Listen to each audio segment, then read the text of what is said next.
I ain't gonna look, I ain't gonna look, I ain't gonna look, I ain't gonna look. You know, I'm in my Christian girl era. I'm not doing none of that. I don't know, just he looked at me, I looked at him, we on the dance floor, and you know we doing our ones and our twos. I don't know who you talking to, but get rid of it.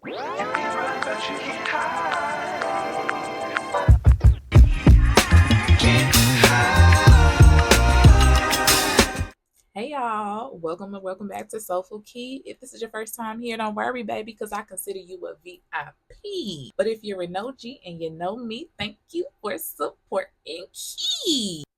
Before we even jump into things, can I be just completely honest real quick? Putting these videos up have just been so nerve-wracking for me.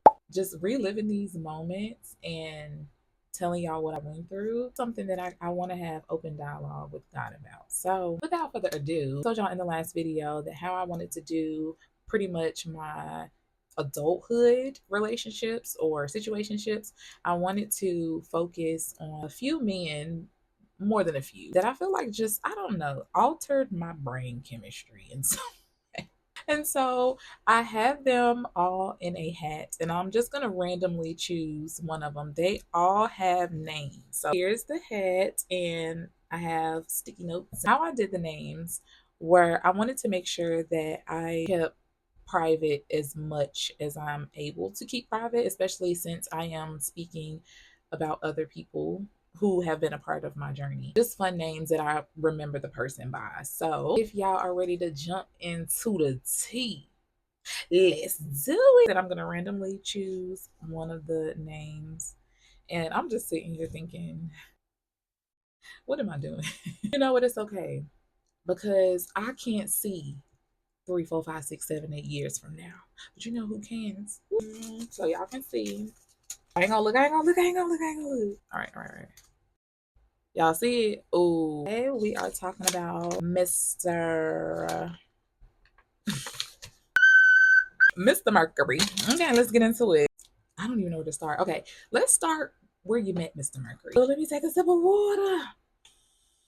I met Mr. Mercury in my early 20s, out one night, having a good time in teens. Honestly, at the time I met him, I was really trying to get over the last person that I was dealing with. I really wasn't in a space to be all up in somebody's face, but given my history, okay, what they say, baby, in order to get over one man, you got to get up under the next. And yeah, so I was trying to really give, you know, I'm in my Christian girl era. I'm not doing none of that. But I ended up really enjoying my time with Mr. Mercury. We literally hit it off. I remember there was a specific song that was playing, and both me and Mr. Mercury loved to dance. So that was like something that we automatically connected on the first night that we met. It was a song that came on. He looked at me, I looked at him, we on the dance floor, and you know, we doing our ones and our twos. It was like the instant connection. The chemistry was there. The physical attraction was definitely there. And I had a lot of fun in that relationship. However, as better as the relationship was than most that I have been in, it still wasn't a perfect relationship. My whole thing was, I'm not really trying to get into nothing serious. I believe at the time he was okay with it. Like, he was cool with it. And I remember we went on dates and started hanging out more. And I actually started liking him more. But the thing about it was, we had a conversation like, this is not anything, you know, set in stone. Like, we're literally just getting to know each other. So you can date other people. I'm dating other people. In my mind, the way that my mind worked, what do you mean by dating other people? Like, if me and you are talking, you might as well say you mine. Why ain't got no ring on my hand? I know we just met last week, but what's tea? He was actually talking to someone completely different. And I remember the more that we started hanging out and the more that I started becoming, you know, more attached to him in probably an unhealthy way, I voiced to him, I'm like, hey, I like you. I feel like you like me, but I don't want you talking to other people. Like, let's go ahead and, like, let's make things official. He literally brought back up, he was like, I thought we had an understanding. Like, I thought you said you wasn't trying to, and it's like, I know what I said. Where the shift happened was one night we went out, just like any other night we would go out. And this specific night, I was like, okay, I think for like the past few months, I was really trying to walk with Christ. And I say that with quotations because I was trying to do something that I really was not being intentional about doing. Like it was something in my mind that I really wanted to do, but I was not taking any type of steps to really walk with Christ. I remember telling him, like, I'm celibate right now, not even knowing the difference between abstinence and celibacy, but that's neither here nor there. When it changed, y'all, is the night we went out, that celibacy went out the door. The first time we had sex, he thought he raped me. And he thought that way because I literally started bawling tears. Even though I was not really truly walking with Christ and trying to make better decisions, I still felt grieved by the fact that I made the decision in my mind to not have sex. I just went through a heartbreak, okay? Like, honestly, me and you weren't even supposed to be that. Since we're here now, let's just be, y'all know, when you attracted to somebody and they attracted to you and y'all spending a lot of time kissing and y'all rubbing and y'all touching, let's be for real. You get what I'm saying? I was so angry with myself, which is why I think I started crying. I truly felt like I was strong enough, for one, to just get a casual massage in the middle of my bed with the lights dim and the music playing. I thought I was strong enough to do that, to handle that. That's nothing, right? Probably the reality of the fact that I made a vow to myself. I now broke that vow. Secondly, I made a vow to Jesus. I broke that vow. And I also felt like, gosh, I'm not going to be able to go back from this because it was good.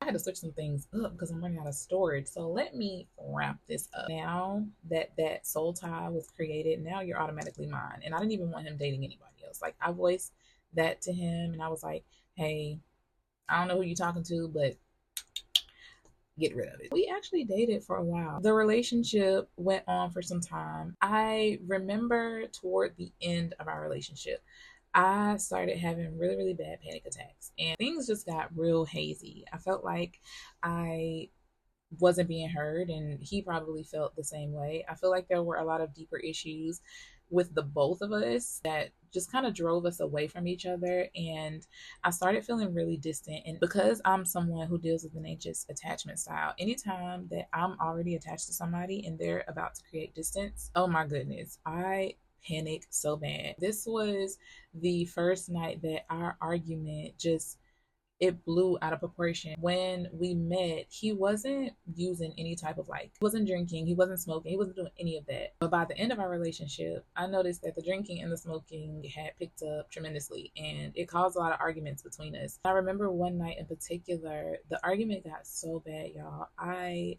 walked out in the middle of the street. Okay?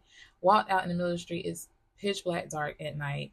And I'm just in the middle of the road and I'm crying and I'm like, I don't want to do this no more. I don't want to go through this no more. Nobody loves me. Nobody cares about me. I don't know. Just very dramatic. That was the first time that suicidal ideation had really hit me heavy. I was just so distraught. Like, I remember maybe he even called one of my friends and then they called my mom. My mom was like, I'll come down if I need to. Like, what is going on? Are you okay? Because I'm like, I don't want to be here no more and everything. Life is just over this boy. Yeah. Things just weren't really clicking and he went his way and I went mine. We would often keep in contact with each other even after we stopped dating. Somehow we would always manage to mend things. After we finally got past the point of we will no longer be sleeping with each other, and it's just been a platonic relationship since then. What I can say, because I one of the things that I really want to do is talk about what I feel like I learned. Now that I'm explaining these stories and I'm looking back on some things and being honest with myself, I've gone through things for a reason. Reflect on what I have learned from those relationships and where I probably went wrong. One of the things that I learned from Mr. Mercury is that it is okay to love. And it's okay to love out loud and love fully. Love is truly patient and love is kind. Mr. Mercury was a very kind-hearted person. Although he had his own things that he was dealing with, as well as he was very gentle with me. And that's another thing that I learned, that it is okay for men to be gentle. It is okay to desire a gentle man. I could have done better in all of these relationships is just not have dated. Separating friendship and sex. Like, I should have been having sex. I had a completely different view of life at that point. And so I can be okay with boundaries now. I can do this. Y'all, I haven't even talked to my therapist about any of these relationships. Is this therapy? I don't know. Yeah, Mr. Mercury. Relationships didn't end bad, so we are not on like bad terms or anything. We haven't spoken in well over probably 2 years at this point. That was Mr. Mercury, and there's honestly so much more I can get into about Mr. Mercury, but I don't even have the storage to do so. Like, y'all, I am literally recording this on Instagram and saving clips. But one day it's gonna come a day where this is all gonna change, and I'm gonna have a camera. Jeez, started out good. We started out with one of the good ones. Mr. Mercury wasn't all that bad. It didn't work out, obviously. Mr. Mercury, he was a good guy. He was definitely, and still is. Because of my storage issue and everything, and I gotta do these videos and clips, I'm not gonna complain though, because all you have is all you need. I've been making it work. You'll see it. You've been tuning in. I've been making it work. Thank you so much, y'all, for listening to my just random rants about men that I've slept with and dealt with, honey. I hope y'all will come back. I hope y'all enjoy being here. I hope you move from a VIP to an OG, okay? Thank you so much for watching. Don't forget to subscribe to my channel. Turn that notification bell on so y'all know when the videos is dropping. I love you guys. I hope you will continue to be well. Like, comment, subscribe, all that good stuff. And you already know, from Carnal to Christ, Diary of a Sinner, we out. Peace.